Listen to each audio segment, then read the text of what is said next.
mais pessoas e a gente conseguiu manter essa mensagem viva. Após isso, a gente percebeu que era hora de darmos um novo passo.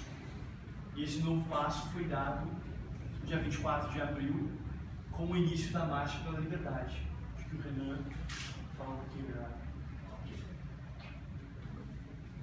Bom, pessoal, meu nome é Renan, também sou coordenador do movimento. Iniciei a marcha no dia 24 de abril, junto com 15 heróis conosco, marchando desde o início. E a ideia da marcha justamente é dar uma sequência histórica ao processo que se iniciou através das manifestações. E qual é essa sequência? As manifestações elas serviram para retirar do governo qualquer prerrogativa moral ou qualquer desculpa que ele viesse a ter sobre possuir influência em alguma região do país. O governo Lula falava muito das periferias das grandes cidades, falava que estava presente nas cidades industriais, no interior, no Nordeste. Foram perdendo isso, Dilma Rousseff manteve até a eleição agora passada sua prerrogativa sobre o Nordeste, sobre rincões no Norte e Nordeste do país, e também no interior de grandes estados como Rio e Minas Gerais. E as manifestações serviram para demonstrar que eles perderam esses territórios.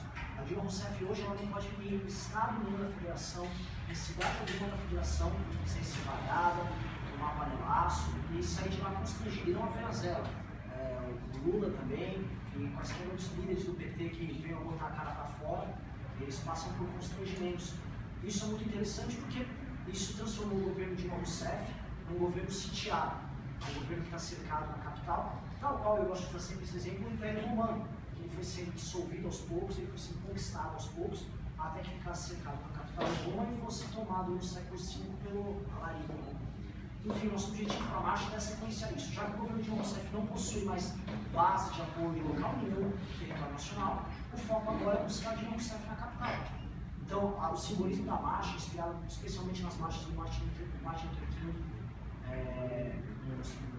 na década de 60, etc., é justamente caminhar, trazer todo esse simbolismo da marcha, caminhar até a capital federal para pressionar o governo de Dilma Rousseff e mostrar que eles estão cercados, tá? Que eles não têm saída e que nós vamos buscá-los cedo ou tarde. E mesmo que hoje nós não tenhamos apoio formal do principal líder do partido de oposição principal, que é o PSDB, o Aécio Neves, nós estamos fazendo os anseios dos milhões de pessoas que saíram no dia 15 de março de 2021 às ruas. Então, ainda que algumas lideranças de oposição se acovardem, nós vamos continuar inspirando as pessoas a continuar trabalhando e manifestando nossa satisfação e trazendo uma nova forma de fazer política. Não necessariamente partidária, não necessariamente com representação no Congresso, mas que represente verdadeiramente um dos anseios das pessoas e que é um player político, é um player que não pode ser ignorado e que vai continuar maculando até atingir seus objetivos. O fato que eu sei que vai ser perguntado posterior a esse acidente, eu vou passar um pouquinho agora para ele passar uma posição do movimento da marcha acerca de acontecimentos e da questão jurídica. Bom, eu sou o Kim Kataguiri, também sou coordenador nacional do movimento.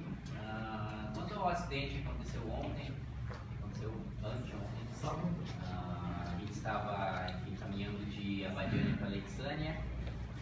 O motorista embriagado em alta velocidade do carro, esse outro carro acabou atingindo a mim e a Amanda, que é outra colega de marcha, que enfim, foi arremessado alguns metros, bateu a cabeça e por sorte só fui pego de canto. A gente foi para o hospital, ela teve que costurar a cabeça, felizmente não quebrou nenhum osso. Eu enfim, fiz alguns curativos no cotovelo esquerdo e tomei alguns remédios, mas estamos todos bem. A gente também sente que por tudo que a gente veio passando de São Paulo até aqui, nessa marcha, pedindo o impeachment da presidente Dilma Rousseff, desde as manifestações que foram respectivamente a primeira e a segunda maiores manifestações da história do país, a gente se sente um pouco frustrado pelo fato de que Aécio Neves, como se põe como o maior representante da oposição brasileira, não só não apoia a questão do impeachment, como também a repudia, como também frustra todos aqueles que, enfim, estão lutando há muito tempo, talvez até mais tempo do que ele, pela mudança do nosso país, em defesa da nossa república, e, enfim, o senador que falta diversas sessões, o senador que nunca toma posições incisivas, o senador que está acostumado a se preocupar somente com a próxima eleição e muito pouco com a situação do povo que muitas vezes vota nele por falta de opção, né? Não um voto a favor do AS em si, mas um voto contra o PT. Quanto às alegações dele, de Serra, de Aloysio Nunes, de que não existe embasamento jurídico para o impeachment, são, enfim, pela opinião do movimento, elas são completamente equivocadas. A gente tem embasamento jurídico, sim, embasamento jurídico sólido, principalmente baseado em 4 pareceres. O primeiro parecer é do jurista Ives Gandra, que fala sobre o fato de que a presidente Dilma Rousseff foi durante 8 anos presidente do Conselho de Administração da Petrobras, admitiu que se soubesse de todos os detalhes da negociação da refinaria de Pasadena no Texas, não teria assinado, não teria autorizado a transação, e nisso ela foi omissa, ela foi negligente, isso caracteriza improbidade administrativa e é um dos motivos para impeachment. Ao contrário do que argumenta o Procurador-Geral da República, Rodrigo Janot, essa função da presidente Dilma Rousseff como presidente do Conselho de Administração da Petrobras não é estranha à sua responsabilidade, ao seu cargo de presidente da República. Quando a lei do impeachment foi feita, ainda não existia reeleição, portanto, hoje a gente pode buscar na lei casos que já aconteceram de, enfim, presidentes que foram punidos com o impeachment antes de assumir seu mandato. Foi o caso do Collor, que, enfim, iniciou-se o processo de impeachment contra ele por conta de um caso que ocorreu antes dele assumir o seu mandato, que foi o Caixa 2 para a compra do Elba. O segundo parecer é do Modesto Carvalhosa, que fala sobre os acordos de leniência que ela articula com as empresas envolvidas no escândalo do Petrolão. Se negando a aplicar a multa máxima de 20% a essas empresas, ela se nega a aplicar a lei anticorrupção, que está vigente aí desde 2013, e, portanto, se aplica ao seu mandato, e isso também é crime de responsabilidade.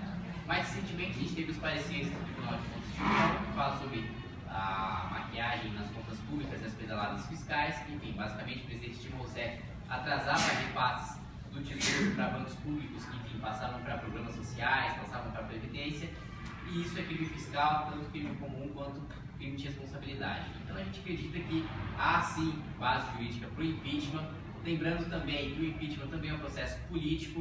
O Fernando Collor foi absolvido pelo Supremo Tribunal Federal e ainda assim iniciou-se o processo de impeachment contra ele. Então, além do embasamento jurídico, a gente também vê que haja um momento político para isso. Enfim, 63% da população brasileira já declarou que apoia o impeachment da presidente Dilma Rousseff, e é essa pauta que o Movimento Brasil Livre defende, que vai rolar junto aos líderes de oposição que não se concordaram no dia 27 de maio. Só uma pequena parte, a gente está focando bastante nessa questão das chaves, porque existem outras lideranças de oposição que vêm trabalhando legitimamente, inclusive dentro do próprio PSDB. A gente pode falar do Bruno Araújo, pode falar do Carlos Sampaio, tem o Onix Lorenzoni, o Ronaldo Caiado. São lideranças que estão agindo de forma legítima e estão trabalhando no mesmo timing da população. Inclusive, eles vão nos receber no dia 27. Inclusive, nós convidamos a todos os líderes de oposição, como o próprio Nacional, a tomar uma posição um pouco mais incisiva junto a nós na questão do impeachment. E só queria complementar isso. Vamos passar para quem quiser fazer pergunta. Verdade. Fazer aí, provocações. Fernando, a gente sempre confia no ensinar.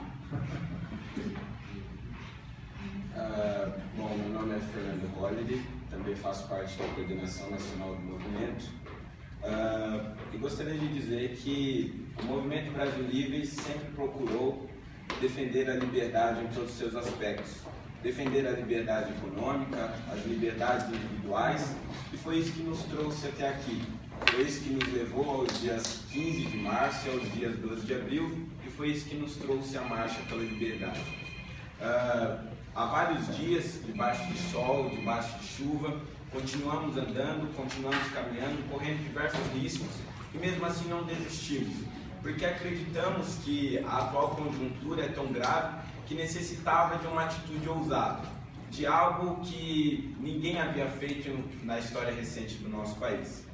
E então decidimos pela marcha, e com algumas dezenas de pessoas, desde o dia 24 de abril estamos caminhando, e ontem chegamos ao Distrito Federal, e nessa quarta-feira chegaremos a Brasília para cercar a presidente Dilma Rousseff, o Palácio do Planalto, o Congresso Nacional, e pedir o impeachment da presidente, porque consideramos que a atual situação de coisas colocou o Estado brasileiro em uma situação lamentável, em uma situação insustentável. aos mais pobres, e eu posso dizer isso porque sei e vejo isso com os meus próprios olhos todos os dias, se tornou tão gigante que não permite mais aos mais pobres o poder de escolha.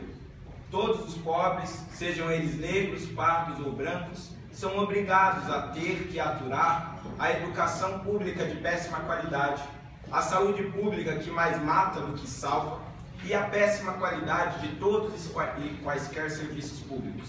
A Marcha pela Liberdade é justamente isso, é demonstrar e trazer a indignação de milhões de brasileiros que se sentiram e realmente foram enganados durante todos esses anos. Os políticos do PT, o senhor Luiz Inácio Lula da Silva, Dilma Rousseff, tentaram durante todos esses anos dizer que fizeram pelos pobres o que nunca haviam feito na história do nosso país. Mas a verdade é que tudo isso se demonstrou mentira. As pessoas foram às ruas, sejam elas ricas, pobres, brancas ou negras, estão todas indignadas. E acredito que vão encontrar na marcha a oportunidade de demonstrar essa indignação. E a elas que convocamos para estarem nessa quarta-feira, às 2h da tarde, em frente ao Congresso Nacional, para pedir o impeachment da presidente Dilma Rousseff. E sabemos que o impeachment não é a solução, é apenas o primeiro passo. O primeiro passo para tirar do poder um partido que tem uma doutrina maligna que apenas esmaga os trabalhadores do país e jamais os representou. Para tirar do poder um partido que agigantou o Estado, que ofereceu durante todo esse tempo serviços de péssima qualidade e que nunca, jamais respeitou o indivíduo e que jamais respeitou o cidadão brasileiro. Chegou a hora de demonstrar a indignação, chegou a hora de tirar Dilma Rousseff do poder e chegou a hora de jogar na lata do lixo da história o Partido dos Trabalhadores.